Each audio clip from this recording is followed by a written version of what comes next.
Hey guys, this is Logan from E-Bike Hub. Today on the stand we have a Jetson bike with a 12.5 inch tire. We're going to be replacing the rear tube that got a flat, so we're going to need for this today a 5 and a 4 millimeter Allen key. We might need some tire levers, and I'll explain that more in a bit. What's really important is that we're going to need a new tube, and it's going to be, if we're in the rear, we're going to need one with this kinked valve, and I'll explain more why that's important. But we're going to need the space to access it for air on the side. And then an air chuck, tire pump, whatever you have is fine, especially with such small tires. You could even use just a hand pump, so whatever you have. Let's get into it. And we're also going to need a 19 millimeter box wrench or adjustable spanner. Removing this rear brake caliper to allow the rear wheel to slide off. There's also a little lock nut right here above the hub nut that we're going to need to remove here. Set that somewhere you won't lose it.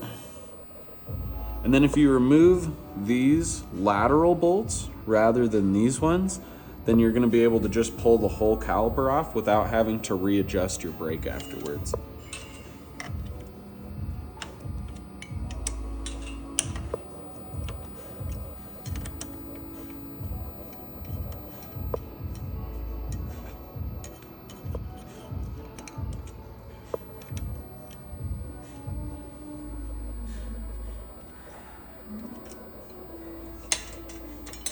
That's going to allow us to just pull this whole caliper off and then move that somewhere out of the way.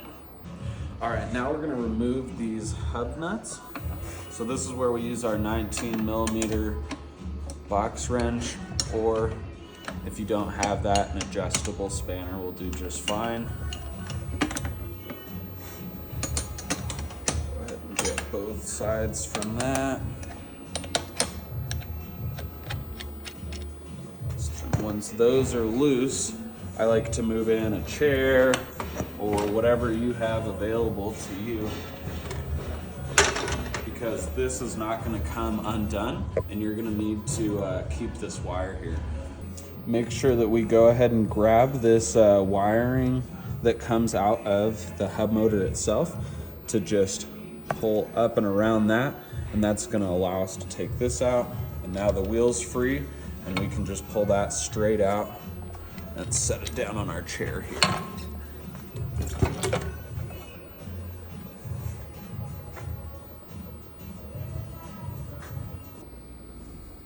So now that we have the rear tire off here, we have access to this. We're gonna make sure that we see where this valve hole's at.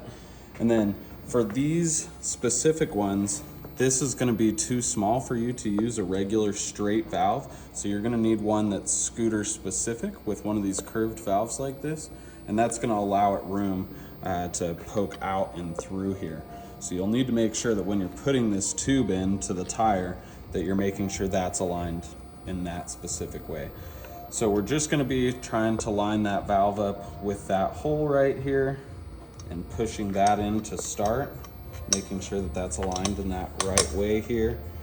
And then we're just going to be trying to pull the tire up and over the tube as we're just placing that along the inside all the way around.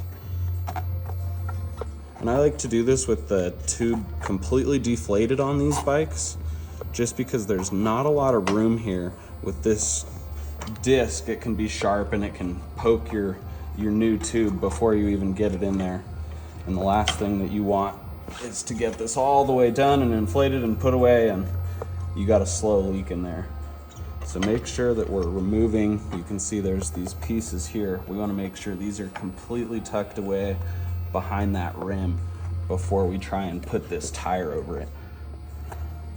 So I kind of just use my thumbs here to work around, and then just from side to side here, we're going to go all the way around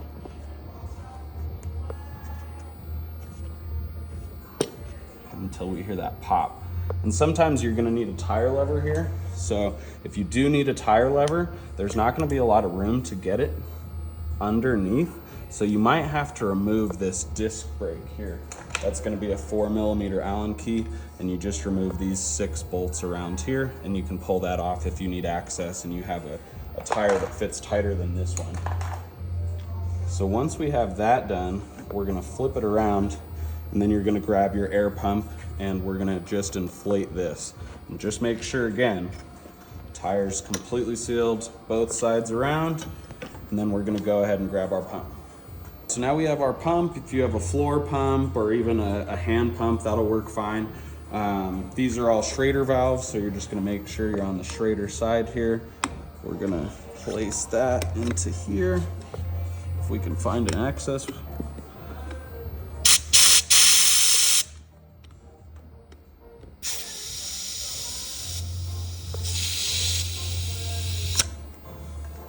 We're gonna go about 30 PSI, but you can really feel it, that it's gonna be really tight on the top and just a little bit of give on the side with your thumb if you really press into it.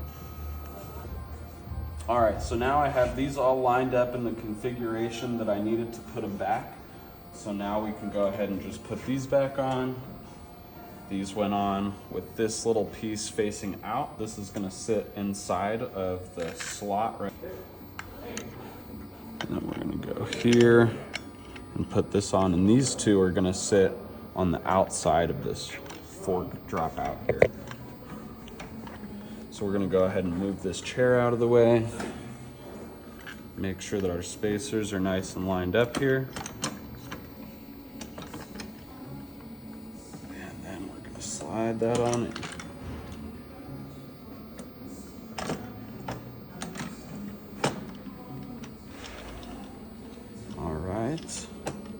And then we're gonna go ahead and just leave that loose for now as we go ahead and reinstall this caliper here.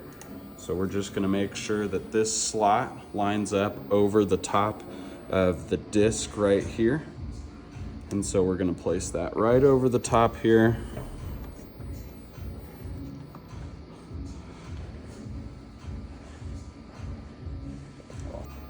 So now we're gonna go ahead and place these lateral bolts right back here into the disc, brake caliper, the washer here.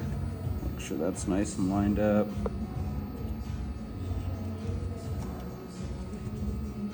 Go ahead and get both of those on there and secured away here. And then we'll use our 5mm to go ahead and tighten these down.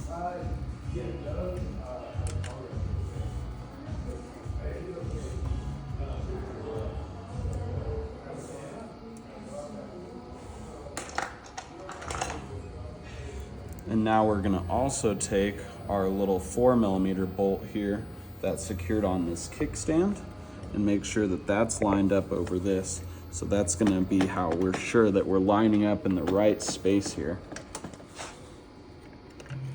I actually put this kickstand on backwards. Make sure that you place this with the kickstand facing outward. And that'll make it a lot easier for this bolt to fit right in.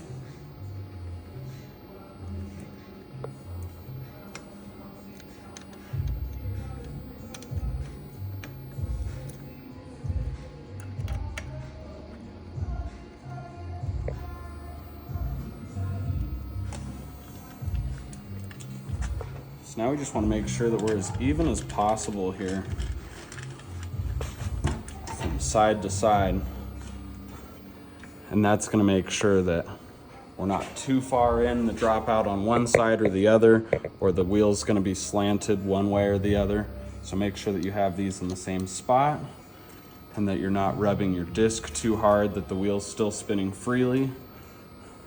We're going to go ahead and tighten these two bolts down, and we'll re-secure this wire that comes over here from the motor to the frame. And we're just going to do that by pinching, making a little S out of it.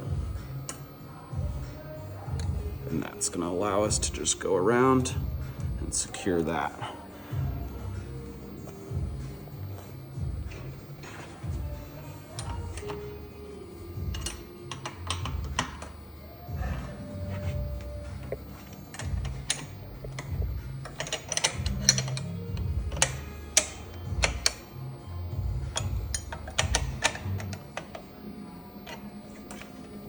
Spins freely. And that's how we do it, guys. Make sure that we get our little cap on here. And that's it, guys. Thanks for tuning in. That's our bike in the stand today, and we'll see you guys next time.